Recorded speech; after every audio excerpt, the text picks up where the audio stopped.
El doctor Merino es desde el 16 de agosto del 2008 subsecretario de Prospectiva, Planeación y Evaluación de la Secretaría de Desarrollo Social, Sedesol. Dentro de la misma secretaría estuvo a cargo de la Subsecretaría de Desarrollo Social y Humano desde el 1 de diciembre de 2006 al 15 de agosto de 2008. También fue profesor investigador de tiempo completo en el Departamento de Economía y director del Centro de Políticas Públicas del ITAM entre 2000 y 2002, y también se ha desempeñado como profesor de asignatura en la misma institución, impartiendo cursos a nivel licenciatura y posgrado. Cuenta con diversas publicaciones en materia de desarrollo social, política educativa, finanzas públicas, federalismo fiscal y descentralización, tanto en libros y revistas académicas y de investigación. Fue miembro del Sistema Nacional de Investigadores SNI. Ha sido consultor también en proyectos relacionados con sus áreas de especialidad para el Instituto de Desarrollo Internacional de la Universidad de Harvard, el Banco Mundial, el Banco Interamericano de Desarrollo y la Comisión Económica para América Latina y el Caribe de las Naciones Unidas, CEPAL. En cuanto a su formación académica, es licenciado en Economía por el ITAM y maestro y doctor en Políticas Públicas por la Universidad de Harvard. Damos la palabra al doctor Merino. Muchas gracias. Muchas gracias y muy buenos días a todos. Pues tengo una presentación ahí. Proyectar, por favor. Muchas gracias. Empezaré con la siguiente, por favor. Lo que yo quiero presentarles ahora, por un lado, son algunos indicadores de bienestar o de desarrollo social que se usan comúnmente. Ya tuvimos el doctor Derbez presente muy buena discusión sobre en realidad lo que deberían ser los indicadores de bienestar social, pero bueno, los que usualmente se usan. Y después hablaré un poco de cómo utilizamos dado que este es un seminario también organizado por el INEGI, de cómo utilizamos la información para la operación de los programas sociales. En primer lugar, hablaré sobre la evolución de la pobreza tal como se mide usualmente, que es una medida de ingreso que derivó de un trabajo que hizo un comité técnico de medición de la pobreza, entre el cual participó aquí el profesor Scott, y que después esa metodología la adoptó la Secretaría de Desarrollo Social para elaborar las líneas de pobreza, y que son las que actualmente utiliza el Coneval, el Consejo Nacional de Evaluación, que es el órgano encargado de medir la pobreza. Y insisto, pues es una medida en ingreso. Ahora, de acuerdo a esta medida, lo que observamos varias cosas. En primer lugar, que teníamos una tendencia descendente en el número de pobres desde 1996. En la gráfica lo que ustedes ven son las tres líneas de pobreza que se usan. La línea de pobreza más baja, la alimentaria, es pues no tener un ingreso suficiente para comprar una canasta alimentaria, definida por INEGI CEPAL.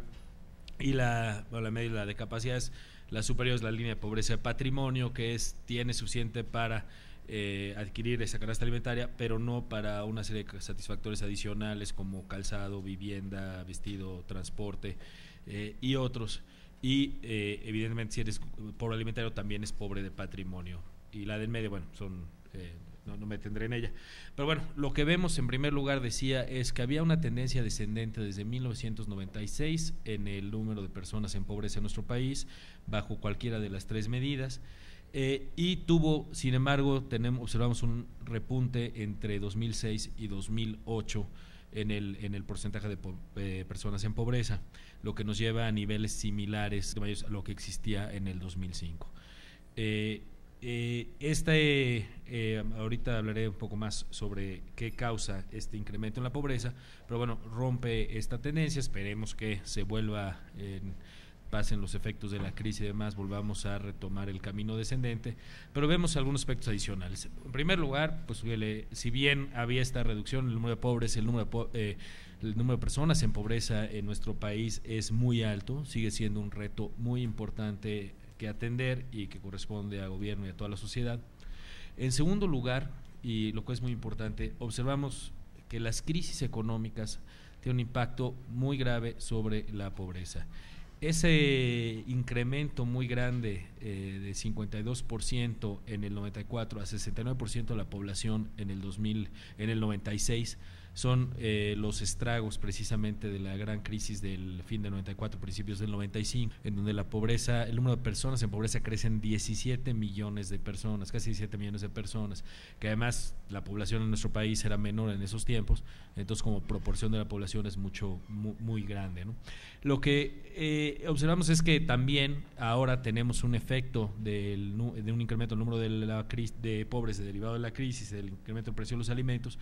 Sin embargo, hasta la fecha es menor, sigue habiendo un incremento del número de pobres, no hay política social en el mundo que aguante un efecto, una crisis similar, que es similar de hecho en magnitud a la del 95, pero nosotros pensamos que la razón de que el impacto no es tan grande, además de que todavía no se ve todo el efecto, pero no va a ser tan grande, es precisamente porque tenemos unas redes de protección social ya mucho más difundidas, establecidas a través de programas como Oportunidades, que ayudan a mitigar los impactos de la crisis. La siguiente, por favor. De acuerdo con el análisis del propio Coneval, la explicación principal de por qué sube el número de pobres en alrededor de casi 6 millones, de los cuales 5 millones son pobres alimentarios, entre el 2006 y el 2008, son dos factores principalmente. En primer lugar, y más importante, es el incremento en los precios de los alimentos que se empieza a dar internacionalmente desde finales del primer trimestre del 2008.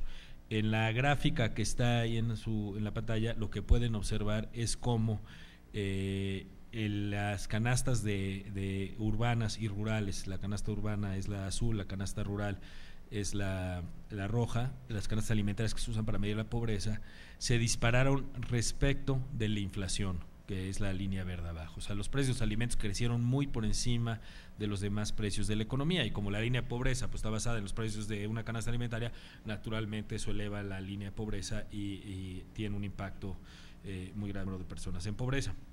Ahora, ese es el factor principal. El otro factor es que estos datos que son utilizando el ENIG del 2008 reflejan ya el inicio de la crisis. Lo que observamos es que en este periodo 2006-2008 de ENIG a ENIG hay una caída general del ingreso en la población en general, pero la caída es mucho más pronunciada en las familias en los primeros deciles de ingreso. De hecho, lo que observamos es que caen casi todas las fuentes de ingreso, es lo que muestra la tabla que refleja el ingreso bajo sus diferentes fuentes para el 20% más pobre de la población, y de lo poco que incrementa, que ayuda a mitigar el impacto de la crisis es precisamente las transferencias gubernamentales como las de oportunidades. La siguiente, por favor. Y bueno, si bien Oportunidades, que ya atiende a 5.2 millones de familias o más 25 millones de personas, no tiene como su objetivo romper la transmisión intergeneracional de la pobreza, es decir, una cuestión estructural de largo plazo, también ayuda a mitigar los impactos de una crisis en el corto plazo. Lo que nos dice Coneval es que en ausencia de transferencias como la de Oportunidades y otras, tendríamos el número de personas en pobreza alimentaria sería 2.6 millones de personas adicionales de no haber estas transferencias. Y además, como muestra la gráfica de la derecha, lo que observamos también es que las transferencias ayudan a reducir la desigualdad, que desafortunadamente sigue siendo muy alta en nuestro país y es una de las más altas de América Latina, que por sí es la región con más desigual del mundo. La siguiente, por favor. Ahora bien, estas eran medidas de ingreso. Claramente, y todos lo sabemos, la pobreza es un fenómeno multidimensional y no todo se refleja en el ingreso. Los avances que se pueden lograr, o en su caso los retrocesos, pues van más allá del ingreso, y de hecho mucho del quehacer del gobierno y de la política pública, particularmente la Secretaría de Desarrollo Social, no tiene que ver con elevar el ingreso, que está muy asociado, por ejemplo, a cuestiones de empleo y a la economía en general, de ahí el impacto del precio de los alimentos y la crisis económica, sino a mejorar condiciones de bienestar. Y bueno, a lo mejor podríamos tener un debate aquí con mi antecesor en la palabra sobre cuáles son las medidas, pero bueno, aquí hay unas medidas que tradicionalmente se usan de bienestar. Y lo que observamos es que, si bien todavía hay retos muy significativos, en el país ha avanzado de manera muy importante en mejorar indicadores de bienestar y desarrollo social para las familias mexicanas y en particular para las familias más pobres. No me voy a tener en todos los datos, pero para dar algunos. Por ejemplo, en temas de educación, en el año 2000, entre el 20% más pobre de la población, 6% de los niños entre 8 y 12 años, es decir, de edad primaria, no asistían a la escuela. Eso se ha logrado reducir a que sea solo el 3.4%. Todavía, evidentemente, hay que avanzar. Personas mayores de 15 años analfabetas en el año 2000, 25% de aquellos entre el 20% más pobre eran analfabetas, ahora estamos en alrededor del 18%. O también ha aumentado, por ejemplo, de manera importante completar la educación básica entre los jefes del hogar. En el 2000 solo el 11% de los jefes del hogar, de entre el 20% más pobre de la población, tenían la educación básica o más, y ahora ya es casi una cuarta parte. En materia, por ejemplo, de condiciones de salud, lo que observamos, por ejemplo, es que la tasa de mortalidad infantil, que es las defunciones de menores de 1 año por cada 1000 nacimientos, en el 2000 hablábamos de 19.4, el 8 se ha logrado reducir a 15.2, sigue siendo un reto como todos los demás. Aquí no tenemos la distinción por nivel de ingreso. O en características de la vivienda, en el 2000 una tercera parte del 20% más pobre de la población vivía en una vivienda con piso de tierra, y esto se ha logrado abatir hacia el 2008 en 18.9%, y de hecho yo hace la medición ahora, habrá un avance significativo, ya que el año pasado se colocaron más de 600,000 pisos firmes. La siguiente, por favor. Por ejemplo, en temas de seguridad social, un dato, sigue siendo muy alarmante, pero refleja también cierto progreso. Por ejemplo, personas de 65 años y más que no trabajaban y no recibían pensión, era casi la totalidad, el 97% de las personas entre el 27% más pobres estaban en esa condición.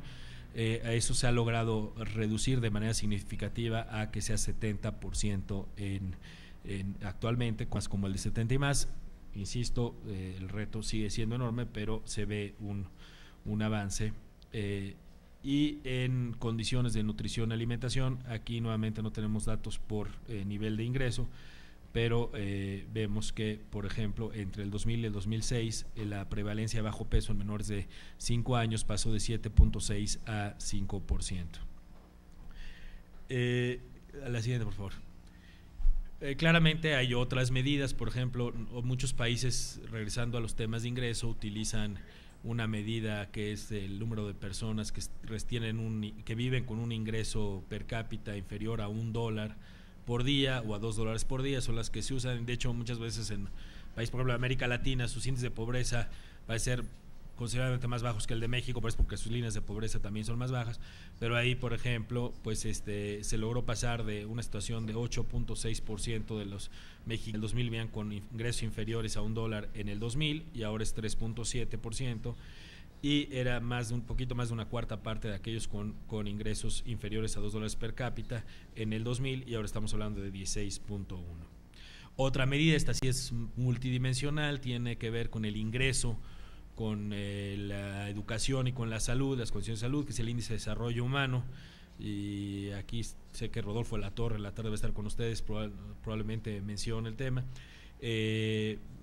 México ha tenido avances también en esa materia, incluyendo subir su ranking internacional entre todos los países de acuerdo a este índice.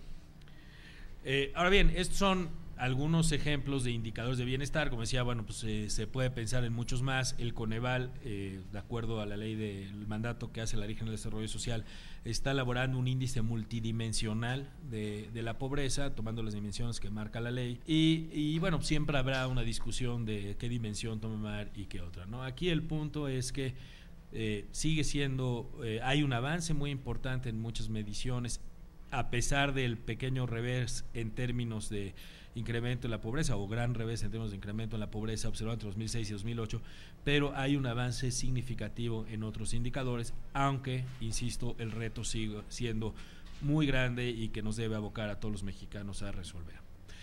Más allá de estos indicadores, en la Secretaría lo que hacemos es evaluar los programas, y para eso el Coneval genera una serie de lineamientos que nos permiten ir identificando con una serie de indicadores propios de cada programa, cómo va el programa, qué impacto está teniendo, qué resultados va teniendo. Y bueno, nada más para mencionar, algunos casos hay evaluaciones para todos los programas que están públicos, está en la página web de CEDESOL. Por ejemplo, el programa de oportunidades ha dado la escolaridad promedio, ha reducido la mortalidad materna y la mortalidad infantil y ha incrementado la probabilidad de que los hogares se emprendan actividades microempresariales. Este último dato es importante porque no es un objetivo del programa, sino el que sea una red de protección social permite también que las familias tengan una serie de comportamientos más allá de los objetivos del programa, como es emprender un negocio propio con la seguridad que tiene un ingreso bimestral fijo, o incluso reducir conductas de riesgo como son las adicciones, el consumo del alcohol y las drogas y el tabaco, precisamente gracias a los trabajos en materia de promoción social. O el tema del piso firme, que ha sido muy significativo en ir reduciendo condiciones adversas de salubridad en los hogares. Se elimina en gran medida la presencia de parásitos y diarrea y hasta 84% la anemia en menores de 5 años, e incluso tiene efectos sobre el desarrollo cognitivo. La siguiente. Pasaría a al segundo tema, que es indicadores sobre cómo orientamos la inversión social. Y aquí el punto es que para definir dónde y a quiénes se dirige la atención de los programas, combinamos información sociodemográfica oficial con los levantamientos de información que hacemos directamente en campo.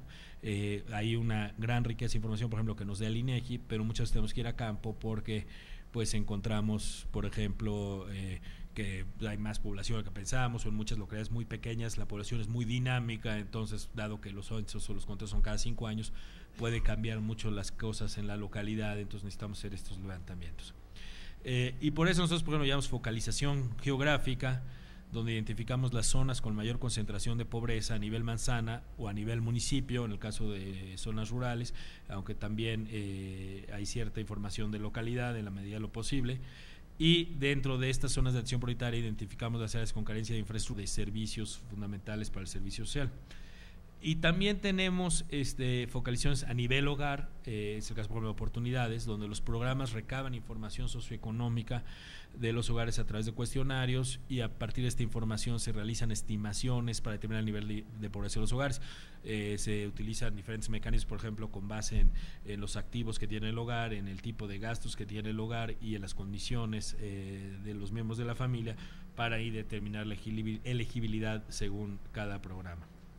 Y como resultado, la inversión permite dirigir las acciones hacia los territorios con menores niveles de desarrollo y a los hogares en condiciones de pobreza, reconociendo que hay zonas que, por ejemplo, pueden tener muy baja marginación, pero donde también pueden vivir personas con mucho nivel de pobreza.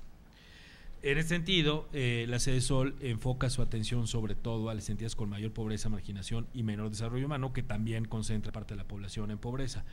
Por ejemplo, los 3 estados más pobres para muchos de los indicadores serían Guerrero, Chiapas y Oaxaca, ¿no? Que en ese orden están según el índice de marginación.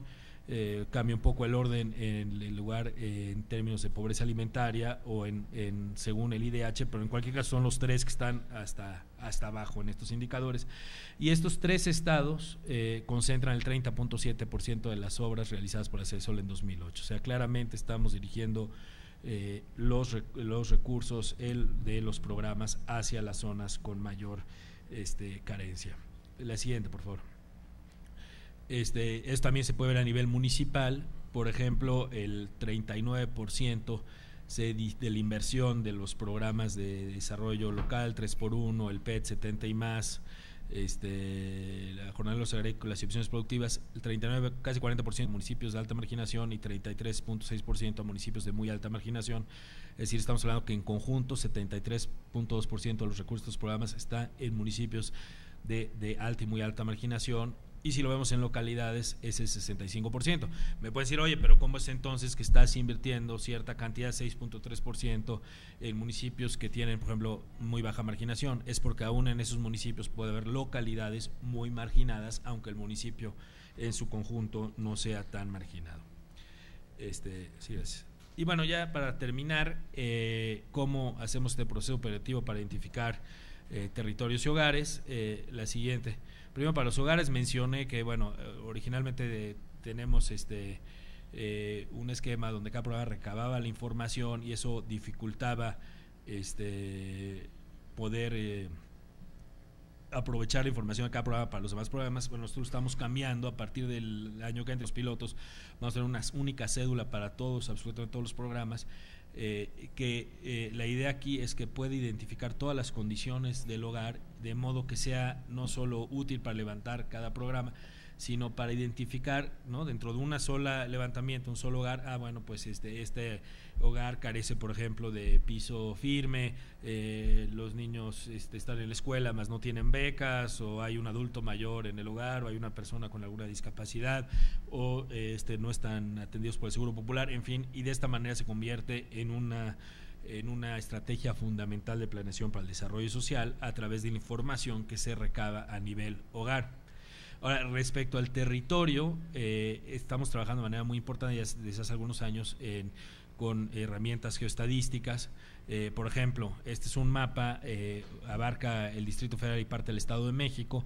En amarillo vemos las localidades urbanas y en zonas de atención prioritaria, en este caso las urbanas. Entonces, de ahí se puede ir mapeando, sea rural, urbano, la condición, con diferentes características para determinar la posibilidad de dar servicio y en la medida en que está cumpliendo las necesidades de la población ese servicio o esa infraestructura. Por ejemplo, a nivel urbano, la siguiente por favor, definimos lo que se llaman los polígonos de alta concentración de pobreza urbana, que son manzana por manzana, utilizando datos censales, vamos identificando los hogares pobres, y los polígonos se definen como zonas donde al menos el 50% de los hogares, 50% más de los hogares están en alta concentración de pobreza. Entonces, por ejemplo, es una zona que está en la delegación Coyoacán. A su derecha pueden ver parte de CU y el Estadio Azteca hacia abajo. Entonces, polígono que abarca varias colonias de la delegación Coyoacán. La siguiente, por favor. Y lo que podemos ver acá es distinguir, por ejemplo, con color así rosadito los hogares pobres y en amarillo donde están los hogares no pobres. En zonas rurales muchas veces toda la población puede ser pobre, pero en zonas urbanas mexicanas tenemos situación donde hay mucha heterogeneidad, aún en zonas marginadas. Entonces podemos identificar los hogares pobres y los no pobres dentro de esta zona de atención prioritaria. La siguiente, por favor. Aquí, por ejemplo, vemos los hogares con madres trabajadoras, la siguiente. Y aquí lo que estamos haciendo es viendo dónde tenemos estancias infantiles del programa Estancias Infantiles de la Sede Sol y el radio de influencia que tienen. Entonces, por ejemplo, con este mapa podemos observar que hay algunas zonas que no están en el radio de influencia de alguna estancia, y eso nos puede llevar a poder dirigir mejor dónde promovemos que se establezca una estancia, por ejemplo en la esquina superior izquierda o hacia abajo, ¿no? Son zonas que no donde hay muchas madres trabajadoras que no tienen el servicio. La siguiente, por favor. Y con esto terminamos, para no extenderme más, y bueno, me pongo a su disposición posteriormente para aclarar dudas. Muchas gracias. Él es profesor investigador y exdirector de la División de Economía del Centro de Investigación y Docencia Económicas. Tiene una licenciatura en Filosofía de la Universidad de Nueva York y estudios de posgrado en Economía de la Universidad de Oxford. Ha sido miembro del Comité Técnico para la Medición de la Pobreza y de la Comisión Mexicana de Macroeconomía y Salud. Sus áreas de investigación incluyen el estudio de la pobreza y la desigualdad, el diseño y evaluación de la política social y políticas de desarrollo rural, los subsidios agrícolas y energéticos, la economía de la salud y la seguridad social y la incidencia distributiva del gasto público. Ha sido consultor en estos temas para diversos organismos nacionales como Coneval, Zagarpa, Sedesol, Hacienda, Secretaría de Salud, de Trabajo, diputados, y organizaciones internacionales como el Banco Mundial, OECD, PNUD, Banco Interamericano de Desarrollo, FAO, CEPAL. Actualmente está completando un libro sobre la economía política de la desigualdad en México y coeditando el Informe de Desarrollo Humano de México 2008-2009. Por favor.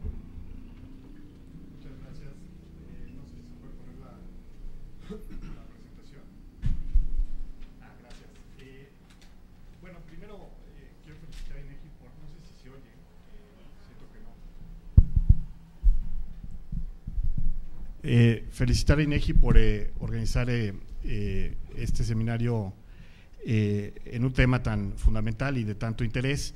Agradecer la invitación y, como pueden ver, de lo que quiero hablar es de dos temas que están en el reporte de Stiglitz, creo que de forma bastante central. Uno es el tema distributivo, y el otro, en particular, y creo que también es un enfoque central del reporte, es el gasto público en la medición del bienestar social.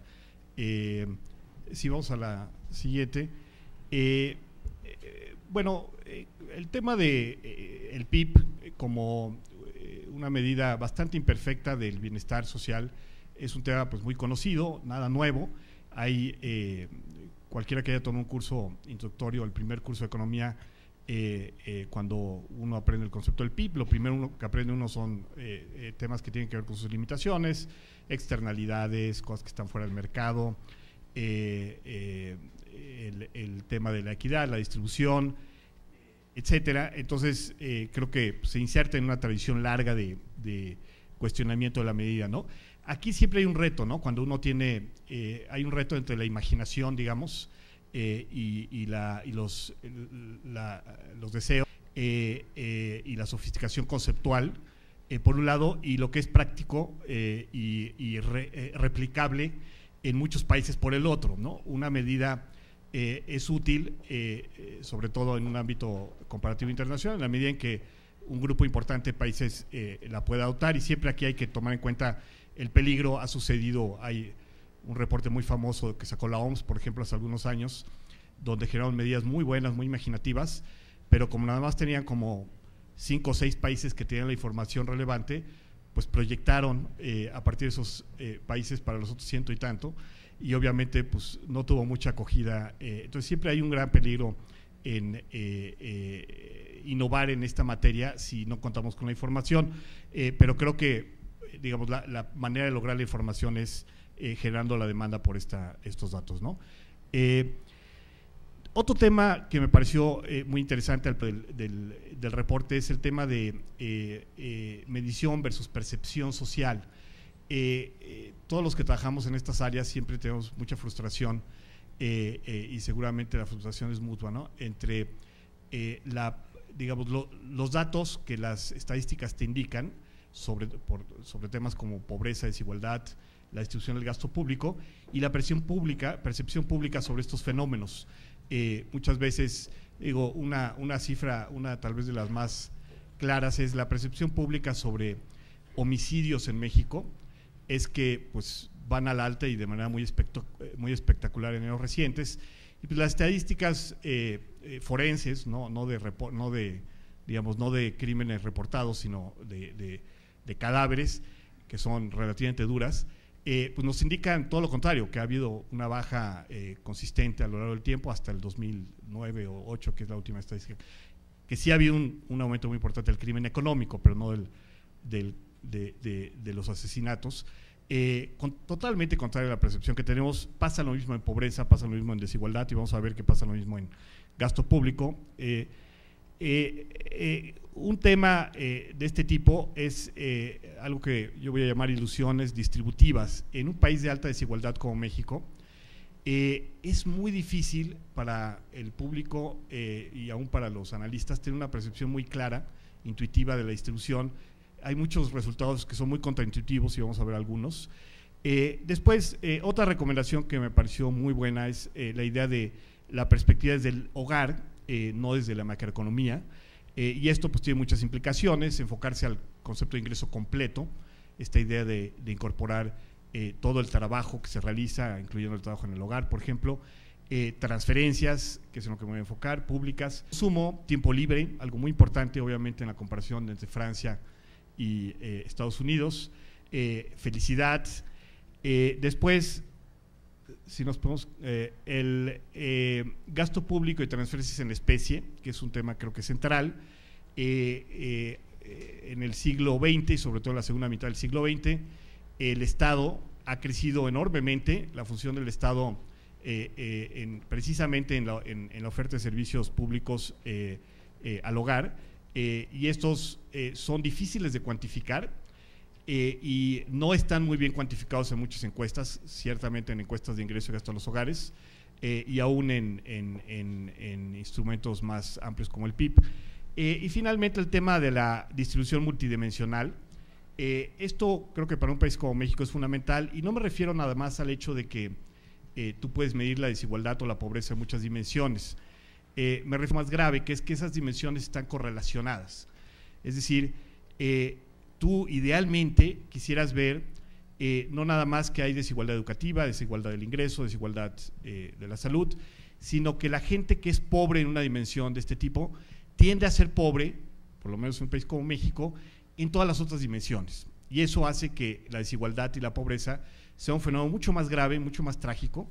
Implica obviamente que hay trampas de pobreza y desigualdad, es mucho más difícil salir de esta situación si estás rezagado en varias dimensiones a la vez, si no tienes voz política, no tienes acceso a justicia, tienes poco ingreso, tienes poca salud, tienes poca educación, tienes poco desarrollo cognitivo porque tuviste poca nutrición, etcétera. Todo esto es, y no tenemos realmente medidas que junten estas dimensiones, ¿no? Las vamos a tener pronto porque Coneval está obligado por ley a sacar una medición multidimensional, pero no sé si incluye este aspecto, digamos, de relación multidimensional y no nada más medición, digamos, de dimensiones múltiples en forma independiente. Si pasamos a la siguiente, por favor.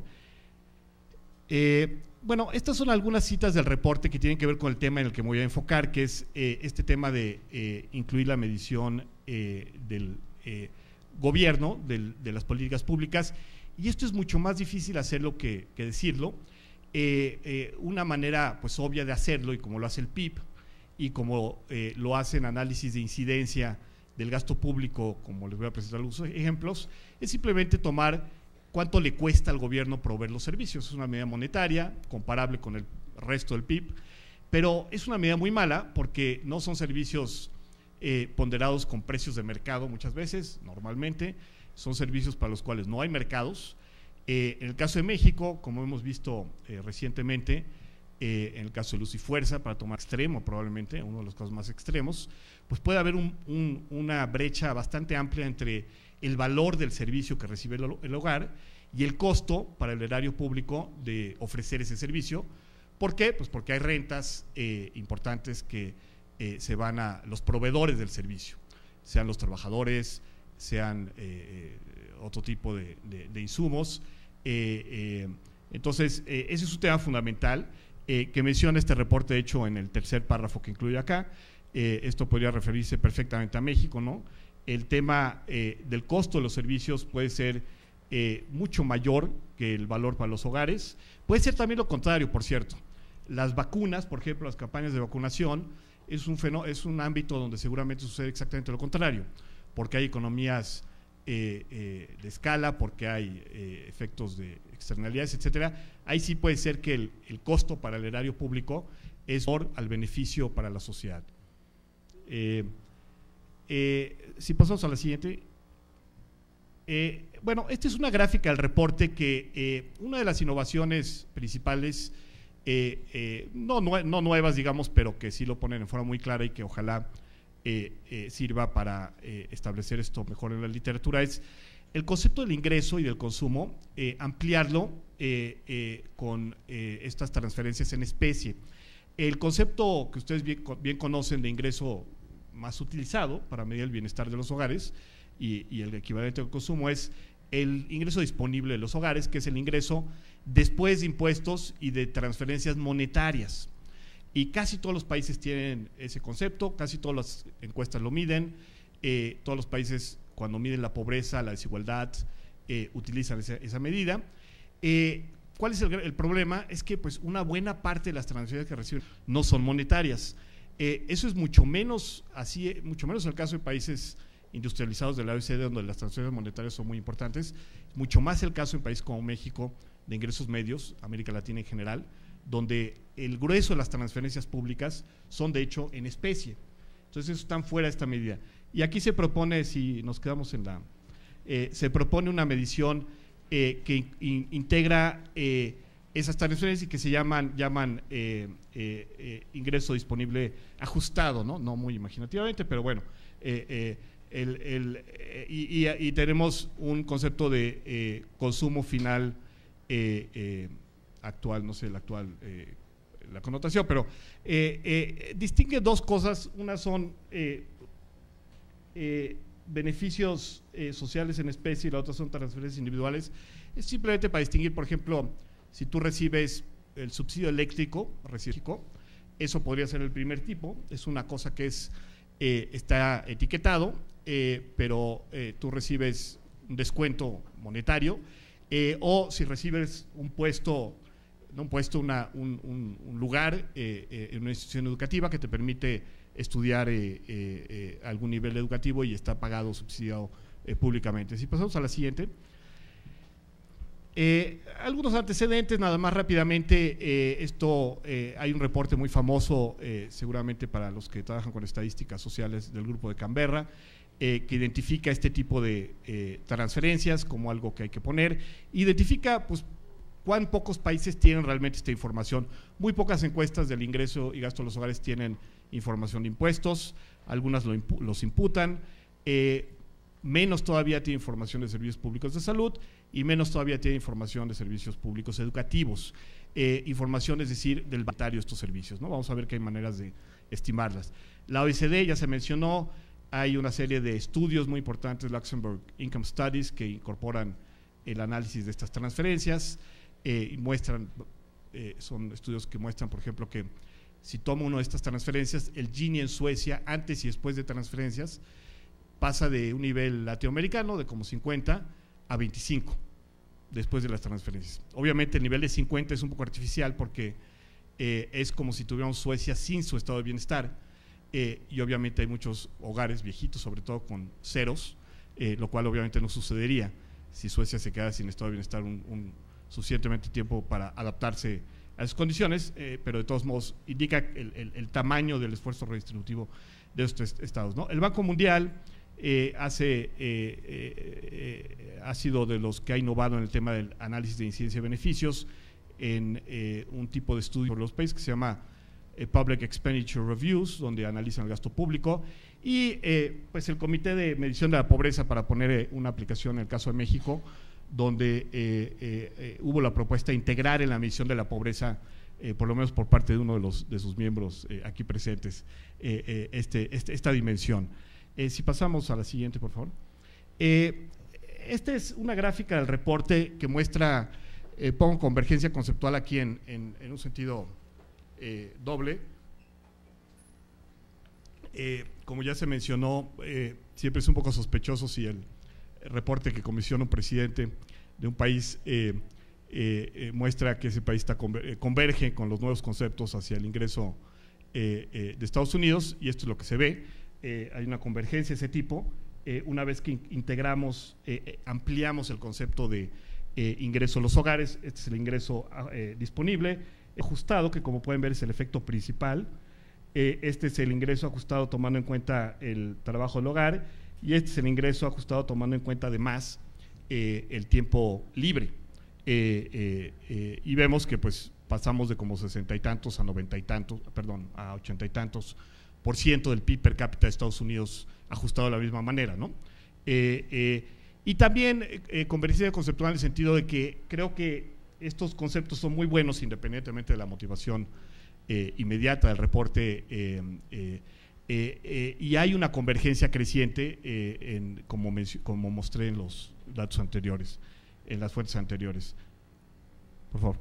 Esto me lo voy a saltar. Bueno, nada más para mencionar algunos datos muy interesantes que no tienen nada que ver con lo que voy a hablar en un momento, pero este es uno de los pocos datos donde Estados Unidos aparece mejor que Francia y los países mediterráneos, notablemente Italia.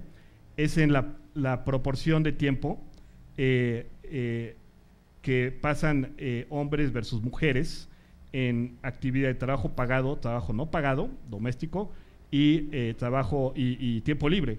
Italia, por ejemplo, 2 veces más en trabajo pagado y 2 veces más en tiempo libre, mientras que en Estados Unidos, y obviamente esto se compensa en tiempo de trabajo doméstico, y Estados Unidos es una sociedad pues mucho más igualitaria en ese sentido. Sí, por favor.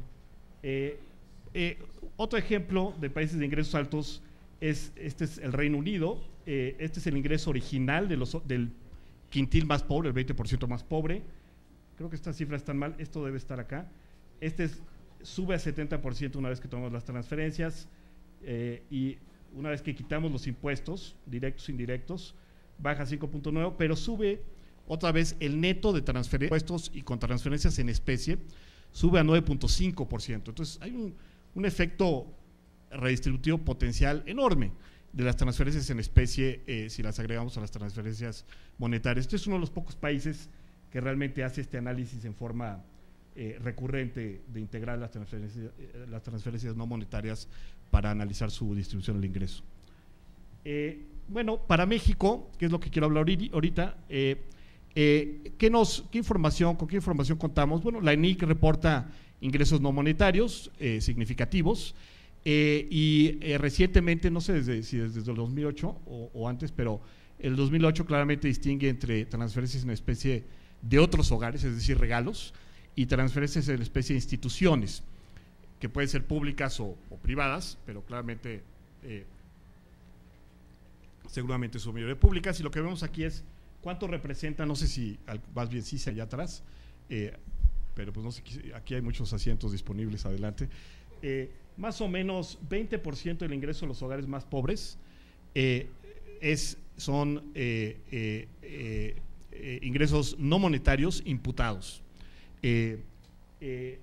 o estimados por el hogar, ¿no? En el caso el más importante es el alquiler imputado a la vivienda, que se le pregunta al hogar cuánto valora, tiene serios problemas obviamente, si el hogar no tiene una concepción clara del valor de mercado de su vivienda, o le gusta mucho, o está en una zona donde no existen mercados como la gran mayoría de hogares pobres, puede haber una sobreestimación importante de esto. Pero acá lo importante es que si nos vamos a las instituciones, pues estamos hablando de muy pocos recursos, es decir, hay una subestimación, si esto abarca tanto las transferencias en especie públicas como las privadas de instituciones, pues estamos algo mucho menor al gasto público, al valor de las transferencias y las medidas por gasto público en estas cosas. Entonces hay varias explicaciones, una es que pues, los hogares no lo cuantifican bien, el cuestionario no lo mide bien, lo valoran muy bajamente, puede ser también el caso, pero claramente hay un problema de medición importante. Si vamos a la siguiente, si vemos casos particulares, por ejemplo, el IMSS, los servicios del IMSS, el gasto monetario pues es casi inexistente porque el IMSS no te cobra por medicinas y servicios, te cobra vía contribuciones, que aparecen en otra parte de la encuesta, pero la transferencia en especie, que es casi todo lo que aparece en el uso de servicios del IMSS, pues representa 10% de lo que realmente la cuenta pública te indica que valen esos servicios para el Estado. En los servicios de la Secretaría de Salud eso todavía es más bajo, 4%. Entonces realmente este rubro del ENIC no nos sirve hoy en día para hacer ese tipo de estimaciones. ¿Qué sí nos sirve? Por favor. Bueno, hay varios, no voy a entrar en detalle, pero hay básicamente varios rubros que sí aparecen, claramente algunas transferencias monetarias como Procampo, oportunidades, hay un módulo de programas sociales que ha levantado Cedesol como parte de las últimas ENICs, excepto creo que no la última, desafortunadamente, y hay transferencias en especie que podemos estimar indirectamente a partir de la información del uso de los servicios que aparecen en las encuestas. Las encuestas sí nos dicen si un hogar adquirió servicios, haya o no pagado por ellos. Entonces podemos ver y nos dice si son públicos, si son de salud, qué institución los provee, y entonces eso sí nos permite hacer este tipo de análisis. Si pasamos al siguiente, por favor. El análisis que les voy a presentar como ejemplo de lo que la manera en que podemos cuantificar el efecto de transferencias en el ingreso y en el bienestar de los hogares, gracias, se llama análisis de incidencia de beneficios, tiene ciertas serias limitaciones, es bastante heroico en el mal sentido de la palabra, implica en particular, yo diría que la más seria, porque se me está acabando el tiempo, es que pues tú haces esta imputación a partir del costo de los servicios cuando pues puede haber una gran diferencia entre el costo y el valor de los servicios que realmente llega a los hogares, por muchas razones, por falta de calidad, porque son monopolios públicos, entonces no compiten, no son eficientes, por rentas abiertas, como las hemos visto en la electricidad. CFE es un poquito mejor, pero no muchísimo, en comparación a otros países, el costo de provisión eléctrica, el sistema de educación pública, etcétera, ¿no? Todo sistema de provisión pública tiene esto, en México y en otros países, grabado por la historia corporativista y sindical fuerte dentro de estos servicios. Tiene una calidad bastante, los tratamos como si fueran lo mismo, pero son heterogéneos. Y pues hay que mencionar aquí esta cita de Deaton y otra persona muy conocedores de estos temas, pues que dicen que es tan complicado hacer estas estimaciones que mejor no imputemos estas cosas, ¿no? Puede ser más el daño que le haces a la información que lo que ganas, pero a pesar de eso, creo que es mejor imputarlo que no imputarlo, y ahorita les voy a mostrar por qué, por la magnitud de los recursos que estamos hablando, y porque ya estamos imputando una buena parte, imputamos básicamente el de la vivienda, cuando posiblemente podemos medir mejor todavía que el de la vivienda el gasto público. Por lo menos el gasto público tenemos cuentas públicas federales que nos indican cuánto costó la provisión de los servicios. Eso no lo tenemos para la parte de la vivienda. Entonces, hay que escoger uno de los dos. Yo me lanzaría por el público. Y también, cuando vemos la magnitud de recursos de las que estamos hablando, este es el 68% de las transferencias, más o menos, que se realizan en México, con fines distributivos. Esto incluye todo el gasto social, pero también subsidios eléctricos, subsidios agrícolas, que tienen algún fin de proteger a algún grupo, para bien o para mal. El 68% más o menos, casi el 70% son en especie. El 32% que son monetarios los medimos, pero el otro 68% no lo medimos. Y estamos hablando de más o menos 8.7, casi 9% del ingreso de los hogares. ¿Okay? Que no estamos midiendo. Si pasamos a la siguiente, por favor. Esta es la distribución de estos recursos en especie y no las alcanzan a ver, pero estos son coeficientes de concentración. Lo único que tienen que saber es que todo lo que está acá es pro pobre, concentrados desproporcionalmente en 2 deciles de menores ingresos, y todo lo que está acá es pro rico o pro no tan pobre, digamos, más bien están concentrados en los deciles superiores. Que pueden ser, no necesariamente implica que están en los ricos, están en la clase media. ¿Y qué tenemos acá? Pues lo que está en verde son los programas dirigidos, lo que está en azul, este es educación básica, esto es salud para la población abierta, y luego tenemos en este extremo cosas como seguridad social, subsidios generalizados, el subsidio al gas, el subsidio a las gasolinas, el IVA, que no quisieron, la exención del IVA que tanta controversia causó por una vez más y no pudo pasar. Es un instrumento tremendamente regresivo para proteger a los pobres. Sí, en efecto los protege, pero los protege a un precio carísimo. Si levantáramos estos recursos y los utilizáramos con oportunidades, pues pasaríamos de este instrumento a este. De un instrumento que de cada peso que recaudas, de cada peso que subsidias, digamos, le das un peso al más pobre y 30 al más rico, pasaría a ser un instrumento exactamente al revés, que de cada peso que transfieres le das 30 al más pobre y 1 al menos pobre. Y luego tenemos algunas sorpresas. Adultos mayores del DF, es uno de los, sorprendentemente, uno de los programas más regresivos si lo vemos a nivel federal, por varias razones, porque está en el DF, que es una zona no particularmente pobre, a pesar de las gráficas que vimos, y porque dentro de los pobres en el DF está mal focalizado. Entonces, esto, pues para ilustrar, este es aquí está adultos mayores federal, ese sí es progresivo porque está en zonas rurales y hay una concentrado en localidades pequeñas. Este tipo de información nos da muchas sorpresas, ¿no? Nos revela cosas que seguramente no sabíamos. Muchas de las cosas que están de este lado se defienden con una agenda progresivista, de izquierda, a favor de los pobres, con una retórica muy redistributiva, cuando su efecto claramente no es el mismo. Y curiosamente, algunos de estos programas los tienen a defender gobiernos más bien calificados como neoliberales y a introducir. Entonces, es muy importante transparentar la distribución del gasto público para poder ver sus efectos en el bienestar. Si pasamos a la siguiente. Esto simplemente para ilustrar, esto se puede hacer dinámico, y esto es un ejemplo de ello. Este es el crecimiento, son curvas de incidencia de crecimiento, es decir, y esta es la buena noticia de las láminas que estoy presentando. En las últimas 2 décadas, a pesar de que el país no ha crecido mucho y el gasto público menos, el poco crecimiento que ha habido ha sido pro pobre en ambas dimensiones. El crecimiento económico desde la mitad de los 90 a la fecha, ha estado concentrado en los deciles más pobres, y el gasto público se ha vuelto más equitativo. Esta es la distribución por deciles de ingreso, y esta era regresiva y esta es un poco progresiva en caso de educación. En salud sigue siendo regresiva, pero un poco menos que antes. En subsidios alimentarios, nutricionales, se ha vuelto muy progresiva por la incorporación de oportunidades en vez del subsidio generalizado a la tortilla y con azupo que teníamos antes. Si pasamos a la siguiente. La mala noticia es que si distinguimos entre monetarios y no monetarios, estos son deciles, es decir, este es el 10% más pobre, el 10% más rico de la población, y esta es su participación relativa, y como pueden ver, los monetarios son bastante regresivos y los en especie son bastante planos.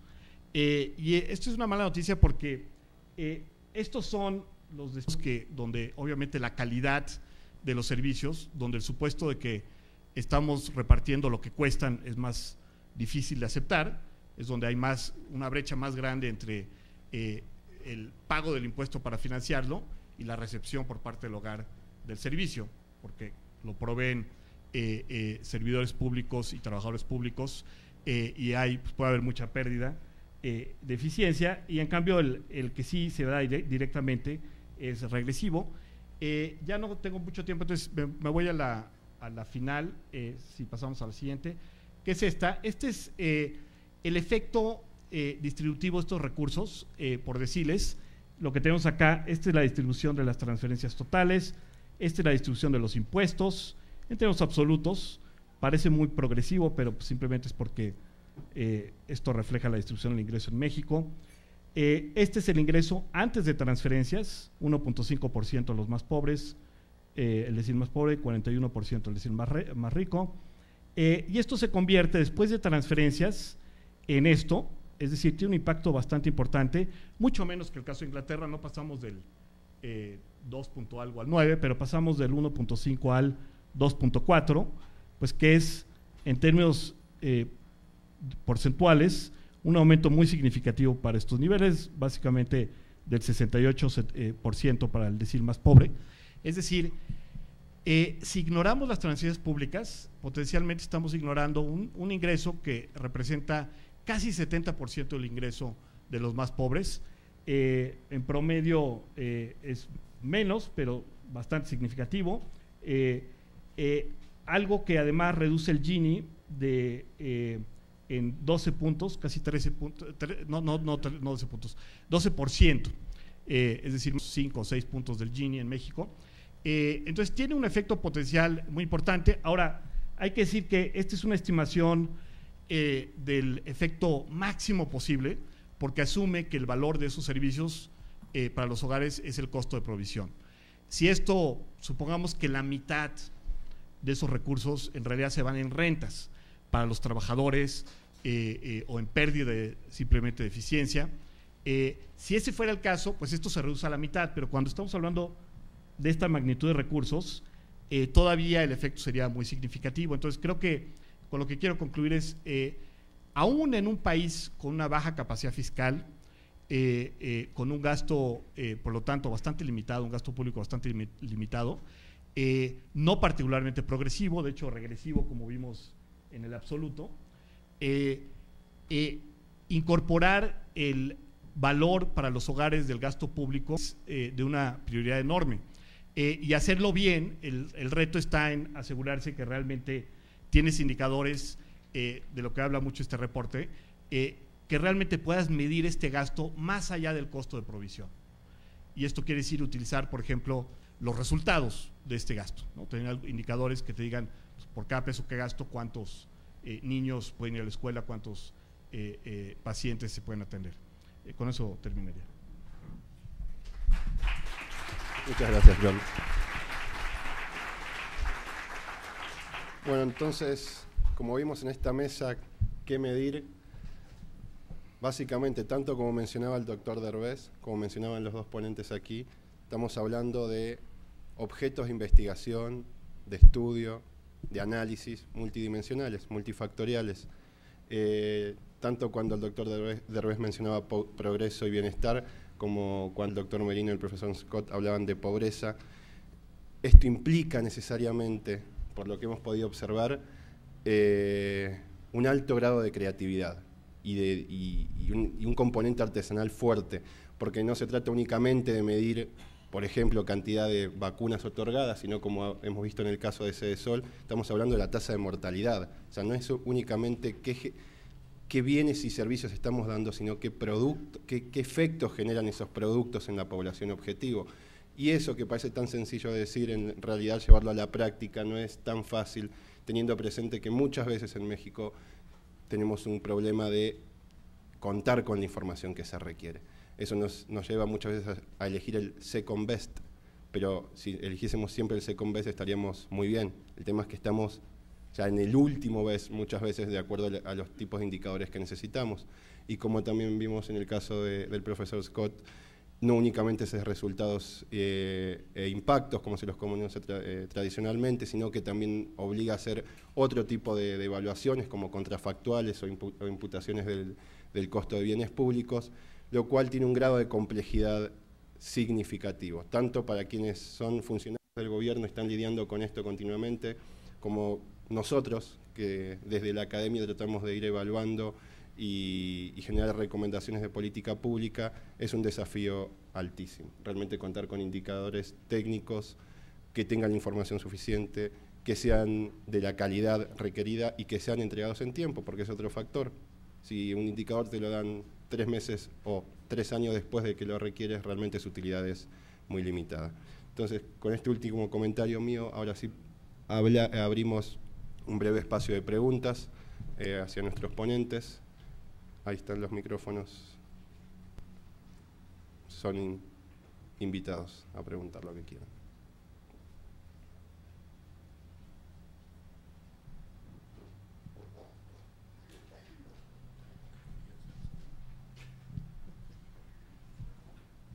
Buenos días.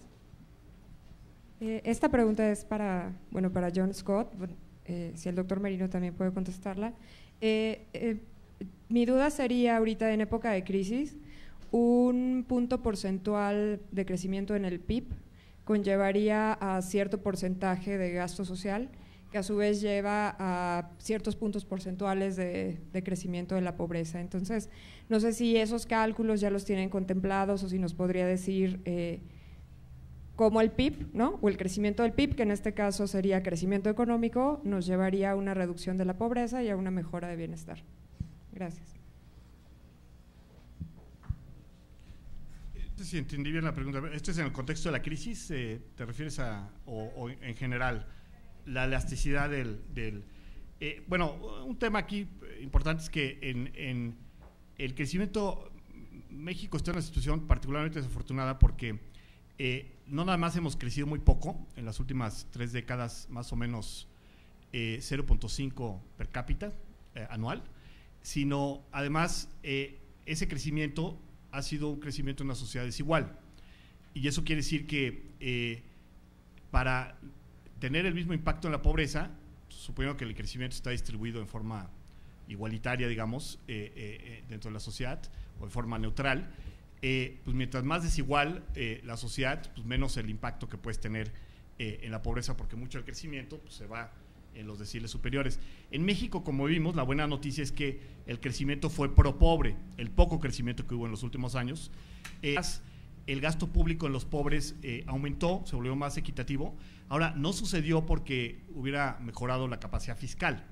Eso acabamos de ver, aún hoy, con una crisis y con recursos, con digamos, un pico de pobreza que apenas vemos el inicio, donde es muy posible que tengamos cifras comparables a las que tuvimos en la crisis pasada, excepto por esto de que ya tenemos instrumentos mejores, pues no se lograron generar los recursos para financiar este tipo de programas, ¿no? Entonces, el futuro, pues yo diría que es bastante poco positivo, sobre todo para los pobres urbanos, más conectados con la economía, porque va a haber una pérdida de empleo importante, mucho más este año que en la observación del 2008 realmente no capta todavía, capta apenas el inicio de la crisis.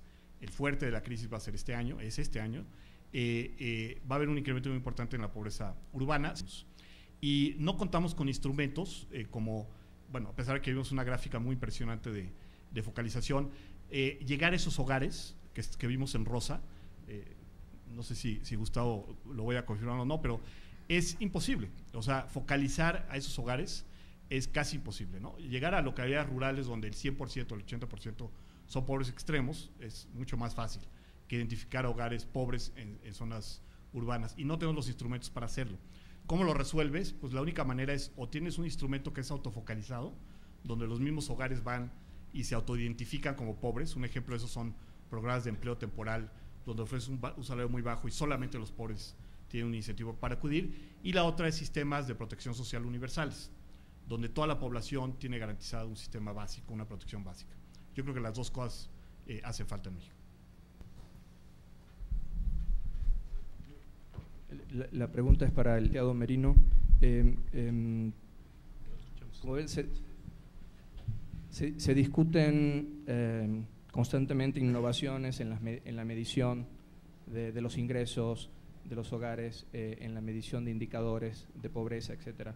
¿Cuál es el proceso que tiene Cedesol, si es que existe, para incorporar todas esas innovaciones que surgen de la investigación en las mediciones reales en las mediciones actuales? Y si no existe ese proceso de actualización permanente, ¿cómo se imagina usted que se podría implementar uno? Gracias. Voy a también decir algunas palabras sobre la pregunta anterior.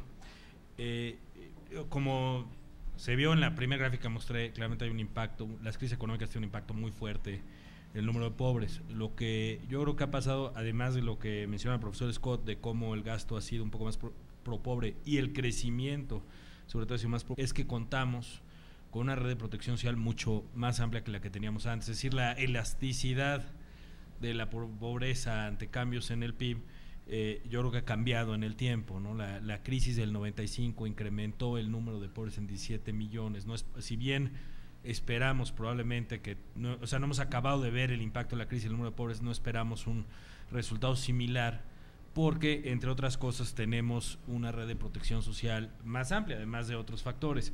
El hecho de que las familias más pobres reciban, la gran mayoría de ellas estén en programas como oportunidades, pues les asegura cierto ingreso vía transferencias, independientemente del ingreso que pudieran tener por otras fuentes, ¿no? Les mencionaba que según los cálculos que hicimos con Coneval, de no existir oportunidades y algunas otras transferencias, habría de entrada 2.6 millones más en pobreza alimentaria. Estos programas se cruzan entre